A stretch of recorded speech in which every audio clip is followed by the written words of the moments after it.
Chaque individu de cette planète traverse ou va traverser des moments compliqués dans sa vie. Que ce soit de l'abandon, de la trahison, que ce soit la perte d'un être cher, la perte de soi-même ou la perte même de quelque chose. On traverse tous des épreuves hyper compliquées et là, c'est pas évident. Mais ce qui est bizarre, c'est que certaines personnes vont quand même transformer ces épreuves en quelque chose de plus grand, quelque chose qui va les porter. Ils vont trouver finalement un cadeau caché derrière. Ils vont être mieux après cette épreuve qu'avant. Et beaucoup, par contre, beaucoup, eux, vont, à contrario, s'écrouler, développer des pathologies psychologiques, genre de la dépression, de l'angoisse, de l'anxiété, du stress. Et ça peut aller même jusqu'au suicide, tellement on est mal. Comment se fait-il que certains ont cette résilience et d'autres n'ont pas cette résilience? Est-ce que c'est une baguette magique? Est-ce que c'est dans les gènes? Est-ce que c'est dans un don? On va voir ça tout de suite dans cette vidéo. Mais avant, je vais me présenter rapidement. Je m'appelle Hervé Éric Charbonnier, master coach en neurosciences motivationnelles et cofondateur des ateliers des snipers quantiques. Pour l'instant, on va revenir à nos moutons, c'est-à-dire est-ce que la résilience est quelque chose de magique, quelque chose de voilà, qui vient comme ça. Là, on va parler de neurologie. Et on va expliquer finalement que tout ça, effectivement, c'est vrai. On va déjà voir ce que c'est que la résilience. Pour moi, j'ai une petite phrase pour la résilience, c'est « Qu'est-ce que je gagne quand je perds ?» Qu'est-ce que je gagne quand je perds quelque chose? Quand vous avez une épreuve, qu'est-ce que vous gagnez? Qu'est-ce que cette épreuve a comme cadeau caché derrière? Qu'est-ce que vous avez à gagner derrière cette épreuve?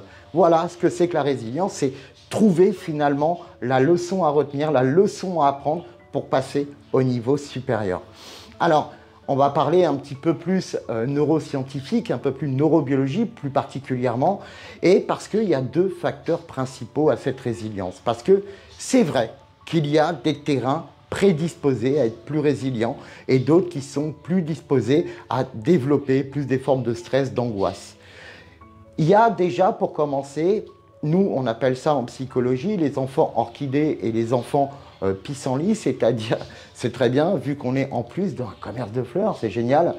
En réalité, c'est que quand une maman qui a son fœtus dans le ventre est très stressée, très angoissée, elle va générer beaucoup de cortisol et ce cortisol va se transmettre au fœtus. Et ce fœtus, du coup, ça va littéralement transformer la relation avec les amygdales, littéralement transformer l'amygdale et du coup, ça va être un terrain plus propice au stress, anxiogène, etc.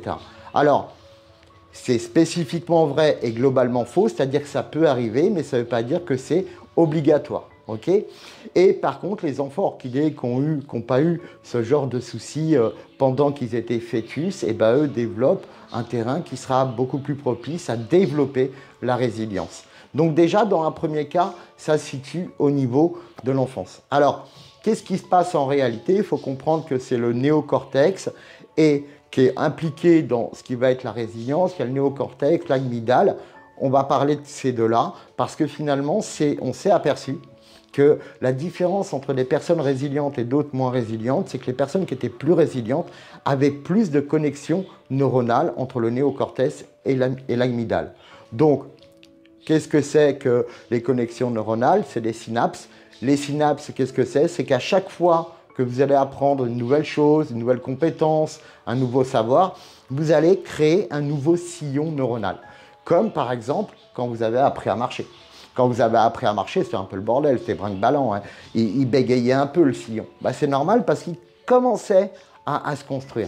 Puis maintenant, si vous n'êtes pas bourré et si vous n'êtes pas bête, vous savez marcher sans y penser. Et là, vous voyez que ce sillon, qui était un tout petit sillon au départ, est devenu une autoroute. Donc voilà ce que c'est qu'à chaque nouvelle chose, on a plusieurs connexions qui se font. Donc voilà, premièrement, il y a une différence dans les connexions neuronales. Mais également, là, on va parler des terrains qui vont être plutôt néfastes à la résilience, ça va être le côté cortisol. Je m'explique.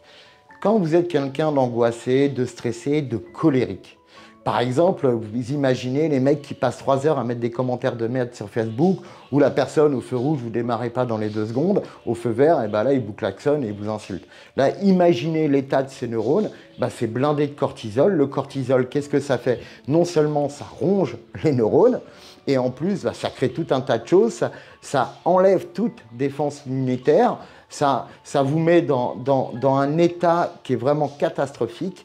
Et là, bah, évidemment que ces terrains-là ne sont pas propices au développement de la résilience. Donc évidemment que si vous avez un dérèglement au niveau du cortisol, au niveau de pas que du cortisol, mais également de tout ce qui va être le GABA, s'il n'arrive pas à réguler, vous allez aussi avoir des problèmes et un terrain anxiogène. Tous ces problèmes neurologiques qu'on peut régler rapidement, comme créer de nouvelles connexions neuronales, c'est très rapide à mettre en place. Tout ça permet finalement, qu'est-ce que ça fait? Finalement, une fois que vous avez une chimie correcte, que tout est bien, que ce soit le cortisol, que ce soit tous les neurotransmetteurs importants de votre cerveau pour gérer vos émotions. Une fois que tout est bien équilibré, il suffit après de mettre en place des techniques et des stratégies pour vous permettre à vous d'évoluer, de développer de nouvelles connexions neuronales qui vous permettront par la suite, si vous rencontrez des difficultés, de ne pas avoir peut-être quelques millions de possibilités, mais des centaines de millions, ce qui fait que ça relâche la pression.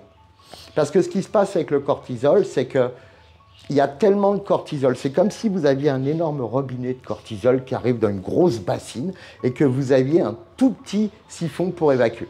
Au bout d'un moment, bah ouais, il y a trop qui arrive, pas assez qui s'évacue, donc ça déborde. C'est-à-dire que le cortisol arrive, pas assez du neurotransmetteur qui va atténuer le cortisol, ça fait qu'il y a un trop-plein, ça explose. Et à la longue, ça développe des maladies extrêmement graves, comme Alzheimer, Parkinson, tout ça. La mauvaise chimie de votre cerveau contribue à toutes ces maladies neurodégénératrices. Donc, finalement, on va revenir à la résilience. La résilience, c'est donc ça, c'est votre relation entre le néocortex et l'amygdale et également la chimie et l'équilibre chimique de vos neurotransmetteurs. Ce qu'il faut bien comprendre, c'est que l'efficience, ça s'apprend, ça se développe, mais surtout, ça s'applique. Parce que j'en vois beaucoup qui savent tout, qui ont beaucoup de connaissances. Mais une fois qu'ils sont confrontés à de véritables problèmes, c'est déjà beaucoup plus compliqué. C'est pas grave, hein, c'est tout à fait normal. Parce que c'est toujours pareil, entre la connaissance et le savoir, il y a tout un monde. Mais en réalité, les deux conseils que je peux vous donner pour devenir de plus en plus efficient, c'est déjà d'aller regarder du côté de la neurochimie de votre cerveau. C'est très simple, il suffit de faire le test. Nous, on le propose. Hein. Vous allez voir en lien dans la description, c'est très simple. Vous allez regarder la neurochimie de votre cerveau, comment ça se passe. Et dans un deuxième temps, mettre en place des choses, après c'est en fonction de l'équilibre de votre chimie, de mettre en fonction des choses qui vont vous permettre de développer de nouvelles compétences, de nouveaux comportements, de nouvelles habitudes. C'est ce qu'on appelle la neuroplasticité du cerveau, ce qui va vous permettre d'être beaucoup plus résilient. Et oui, les épreuves vont arriver, ça c'est inévitable dans la vie, mais par contre, vous aurez la capacité à les transformer et en faire quelque chose de beaucoup plus grand que vous. En attendant, je vous souhaite tout plein de belles choses. J'espère que cette vidéo vous a apporté vraiment des réponses sur la résilience. Je vous invite à aller regarder un petit peu plus à droite, à gauche. Il y a eu beaucoup de recherches qui ont été faites, mais le plus important à retenir, c'est que ce n'est pas un don. C'est vraiment quelque chose que vous pouvez acquérir. Certes, il y a des terrains propices et d'autres un peu moins. Comme à chaque fois, ce que je vous dis, c'est spécifiquement vrai et globalement faux. Ce qui est vrai pour quelqu'un n'est pas vrai pour tout le monde. Okay. Donc vous pouvez devenir résilient quand vous voulez. Donc c'est pas « Oh mon Dieu, j'ai pas de chance ». C'est à vous de décider si oui ou non vous voulez transformer les épreuves de votre vie, parce que les épreuves de votre vie, c'est ce qui vous fait grandir. Soit vous arrêtez, ou soit vous continuez le jeu de la vie. En tout cas, je vous souhaite encore une fois plein de belles choses. Si vous avez besoin de quoi que ce soit, mettez-moi en commentaire vos questions. Je vous ai mis les liens pour savoir comment on fait les tests de neurotransmetteurs, ce qu'on propose nous, parce que évidemment, vous donner la solution, ça ne sert à rien, parce qu'une solution sans accompagnement, ça aide personne en réalité. Ok, allez, prenez soin de vous, n'oubliez pas, allez voir ce qu'on fait. À tout bientôt. Ciao, ciao.